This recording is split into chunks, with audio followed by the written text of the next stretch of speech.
Hey, it's me, JT, and welcome back to my channel where we talk about language, linguistics, and life. Aujourd'hui, nous parlons comment savoir ton niveau dans une autre langue. On y va. If you've ever wondered what your proficiency level is in another language, today we're going to talk about how you can find that out. The Common European Framework of Reference for Languages, otherwise known as CEFR, was established in 2021 by the Council of Europe, and it's one of the most widely recognized standards for determining language proficiency. The framework is divided up into 6 levels. There's A1 and A2, the most basic levels, B1 and B2, the intermediate levels, and C1 and C2, which are the advanced levels where a speaker is considered proficient. Now let's look at each one of these levels in a little more detail. A1, beginner. This is the most basic level where you have a general familiarity with the language. You're able to understand simple words, phrases, and expressions, and you're able to talk about yourself, your family, and your immediate surroundings. You're also comfortable in situations where you have to introduce yourself or answer basic questions like, how old are you, what's your name, and ask questions like, where's the bathroom? In literacy, you know the alphabet, you know the sounds that they make, and you're able to recognize and decipher things like street signs, posters, and other simple basic text. In the next step up, which is A2, you're able to express yourself in familiar contexts, things like shopping, weather, talking about your hobbies, talking about your work, things you like and don't like. When it comes to vocabulary, you're able to count, you know the months and days of the week, you know the seasons, you know how to tell the time, and you can generally get around in the language in most surface level conversations as long as the other person speaking talks to you in a very clear and slow manner. Around this stage, your vocabulary is growing, so you're getting a better grasp of how to use the language in writing and reading.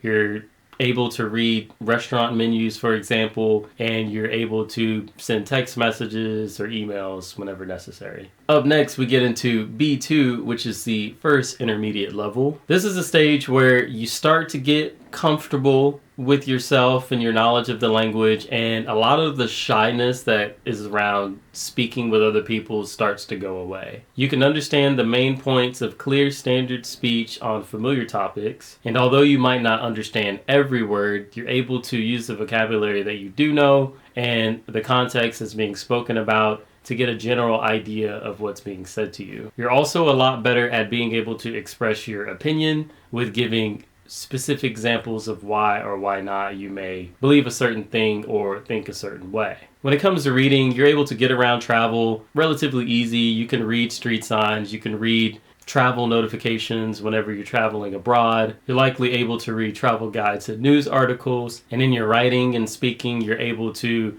start using connecting words like however, therefore, and although. B2 is the upper intermediate level, and this is the level where if you're trying to study in another country or work, this is generally the level that you have to have in order to pass most university entrance exams or language proficiency exams to get a visa. B2 is generally where you're expected to be. In my opinion, this is where you can really start to say that you actually do speak another language. For example, my French is around the B2 level, and I'm not concerned or shy about speaking French or being in a situation where someone may speak French but not speak English. I can get around.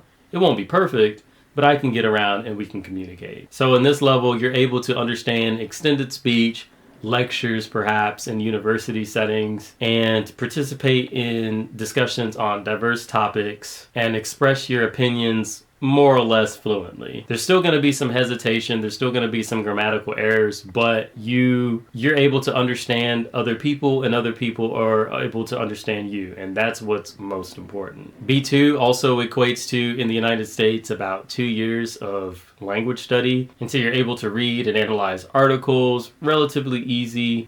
Same with modern fiction.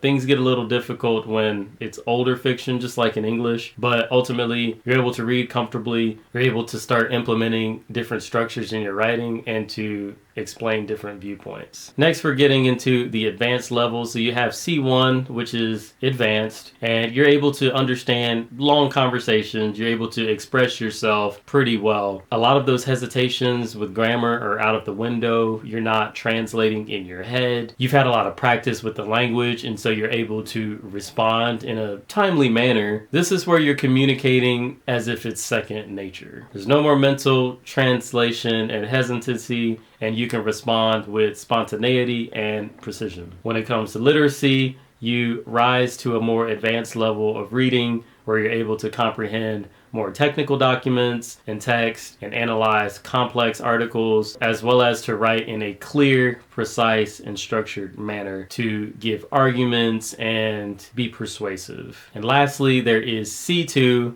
which is proficiency. And that's exactly what it is. You are proficient in the language. You're essentially fluent at this point. In application, C2 isn't much different from C1. Once you get up into the C levels, you have a solid grasp on the language. And so a lot of the C2 is just a lot of working out the nuances of the language. So things like tone, register, hashing out some of the pronunciation things, and working on your accent. When it comes to reading, you're able to understand pretty much any kinds of text. For writing, this is where you start working out your style and your voice for how you write in the language. So there you have it. Those are the 6 levels of the CEFR. There are other standards for how to assess proficiency in the language. Maybe in a future we'll look at some of these other systems and talk about how they determine the levels that people are at. But ultimately, there's exams that you can take if you want to know what your level is in a particular language that you're studying that may be required for, like I said, studying in a university or getting a visa. Maybe it's worth it for you to look at that country's travel websites, state websites, government websites, whatever, or even university websites, and find some of the names of those exams. And maybe you can even schedule something either in your country or online, and that way you know. I'm sure with it being the internet, there's probably plenty of other assessments out there that'll give you a general idea. Lastly, and most important, don't get caught up in the different levels. Like I said, if you are planning to study, work, or temporarily live, or even permanently live in another country, you will have to, at a minimum, be at a B2 level in most cases. But other than that, there's really no clear defining line of when a person crosses from A2